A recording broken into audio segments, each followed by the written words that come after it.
جس بھی بندے نے جمعے کے دن میں یہ ایک دعا پڑھ لی نا تو اللہ تعالیٰ اس کے سارے گناہوں کو اس طرح معاف کر دے گا جس طرح آپ نے پہلے کبھی گناہ کیے ہی نہ ہو۔ اور وہ دعا اتنی آسان ہے، اور وہ دعا آپ نے کب پڑھنی ہے؟ صرف جمعے کے دن میں، اس کے علاوہ نہیں۔ جس شخص نے جمعے کے دن میں اس دعا کو پڑھا ہے نا، اللہ تعالیٰ،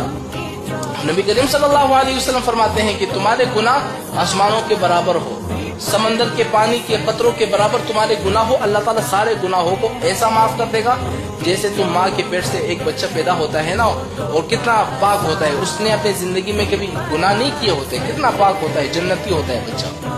اس طرح تم اس بچے کی طرح پاک شفاف ہو جاؤ گے۔ اب وہ دعا کون سی ہے؟ میں آپ لوگوں سے کہتا ہوں کہ خدا کے واسطے اس دعا کا اہتمام کیا کرو، اپنے والدین کو، اپنے رشتہ داروں کو، اپنے دوست تک ان دعا کو پہنچاؤ،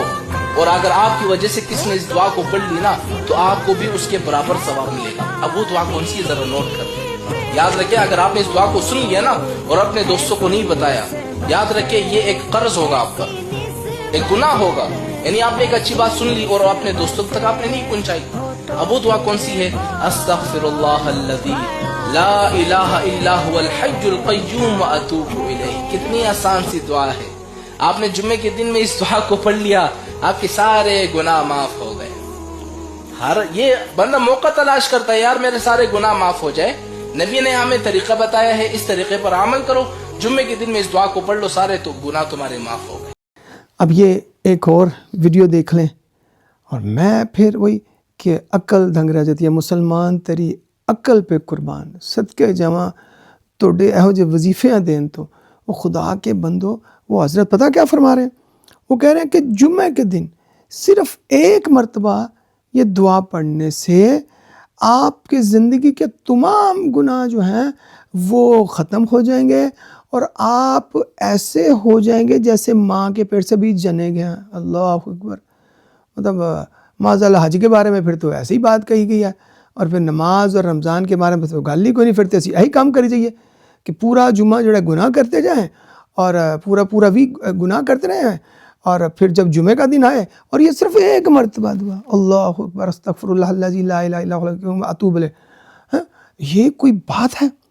جی خدا کے بندو؟ اور پھر کیا کریں کہ اگر آپ نے یہ نیک بات سنی ہے، اچھی بات سنی ہے، اور آپ نے آگے نہیں پہنچائی تو آپ گناہ گار ہوں گے۔ اللہ اکبر، انا للہ و انا الیہ راجعون۔ پہلی تو بات یہ ہے، اور پھر ایسی بات ہے بھائی، جو آپ کو چاہے گا اس دعا کے پڑھنے سے گناہ بھی معاف ہو گئے، بنگلہ بھی آ گیا، گاڑی بھی آ گئی، کاروبار بھی چمک گیا۔ اور بس کرو یار، خدا کے بندو، صرف بار بار کہہ کے تھک گئے ہوں، صرف پیسوں کے لیے، شہرت کے لیے یہ سارا آپ جو ہے یہ کھیل رچا رہے ہیں۔ سیدھی سی بات ہے، پوری جو ہے پورا اسلام کا جو آپ کے پورے دین کا جو دار و مدار و نماز پر ہے۔ آپ کو بتاتا ہوں، ایک حدیث مبارکہ ہے، حضرت ابو سعید خدری رضی اللہ عنہ فرماتے ہیں، بیان کرتے ہیں کہ آپ کریم صلی اللہ علیہ وسلم نے فرمایا، اگر کوئی شخص مالی مشکلات میں ہے، مطلب مالی اس کے بعد مال کم ہے، نہیں ہے، بہت زیادہ وہ مشکلوں میں ہے، اور اس کے بال بچے بھی زیادہ ہیں۔ اب یہی چیزیں ہمارے معاشرے میں ہے نا، ایک آمدنی کم ہوتی ہے اور جو کنبہ ہے وہ بڑا ہوتا ہے، اور بندہ پرابلم میں رہتا ہے۔ کیوں؟ فرمایا کہ اگر، کریم فرماتے ہیں اگر، لیکن ہم اصل کی طرف نہیں جائیں گے، ہم کیا ڈھونڈیں گے؟ شارٹ کٹ، چھوٹے چھوٹے وظیفے ایسے لوگوں کے جنہوں نے لوگوں کو گمراہ کیا ہوا ہے، لوگوں کو بیوقوف بنا دیا ہوا ہے، اور لوگوں کو اصل راستہ دکھاتے نہیں ہیں۔ اب وہ کیا ہے کہ بتا رہا تھا کہ فرمایا کہ اگر کسی کو مال میں کمی ہے، کسی کا بال بچے یعنی کہ کنبہ بڑا ہے، اب وہ کیا کہہ رہے، اس کو صرف وہ اچھی طرح نماز پڑھے، کیا صرف اچھے طریقے سے اپنی نماز ادا کرے اور مسلمانوں کی غیبت نہ کرے۔ اللہ اکبر، کیا اچھے طریقے سے نماز ادا کرے اور مسلمانوں کی غیبت نہ کرے، وہ روز قیامت میں اور وہ ایسے ہوں گے جیسے دو یہ انگلیاں ہوتی ہیں۔ اللہ اکبر، آپ اندازہ کریں کہ اس سے بڑی بات کیا۔ اچھا دوسری دفعہ جائیں، آپ کریم صلی اللہ علیہ وسلم کہتے ہیں کہ اگر وہ ایسے ہی ہے، آپ نے فرمایا کہ اگر کسی کے گھر کے باہر دریا ہے اور وہ 5 مرتبہ دن میں اس دریا میں نہا لیتا ہے، تو اب کیا رہے گا اس کے جسم پر؟ کوئی میل باقی نہیں رہے گی۔ ہاں حقیقت کہ وہ آپ نے فرمایا کہ اگر کوئی شخص، ایک شخص کے گھر کے باہر دریا ہے اور اس میں وہ 5 ٹائم دن میں نہا لیتا ہے، تو ظاہری بات ہے اس کے جسم پر کوئی میل نہیں۔ آپ نے فرماتے ہیں اسی طرح اگر کوئی شخص دن میں 5 مرتبہ نماز پڑھتا ہے تو اس کے اوپر کوئی گناہ نہیں رہے گا، اس کا کوئی گناہ باقی نہیں رہے گا اگر وہ پابندی کے ساتھ 5 وقت کی نماز پڑھتا ہے۔ یہ ہے کام۔ خدا کے بندو یہ صحیح راستہ بتاؤ کہ نماز نماز نماز، اگر آپ اچھے طریقے سے خشوع و خضوع کا، بار بار کہتا ہوں کہ آپ نے یہ جو صلہ رحمی اور حسن سلوک رشتہ داروں کے ساتھ اور یہ نماز قرآن، آپ یہ آسان ترین عمل کریں۔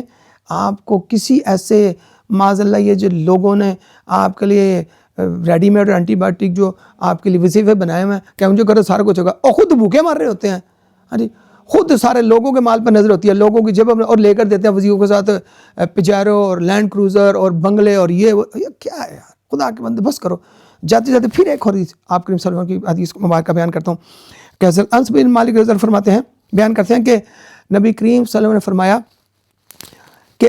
آپ کریم صلی اللہ علیہ وسلم ایک سوکھے درخت کے پاس سے گزرے اور آپ نے اس کو اپنی لاٹھی ماری اور اس کے سارے پتے جھڑنے لگے، تو آپ نے فرمایا کہ ایک مسلمان جب یہ کمال ہے کہ نماز کے بعد جو آپ تسبیحات فاطمہ پڑھتے ہیں، سبحان اللہ، الحمدللہ، اللہ اکبر، آپ نے فرمایا جو مسلمان یہ تسبیحات پڑھے گا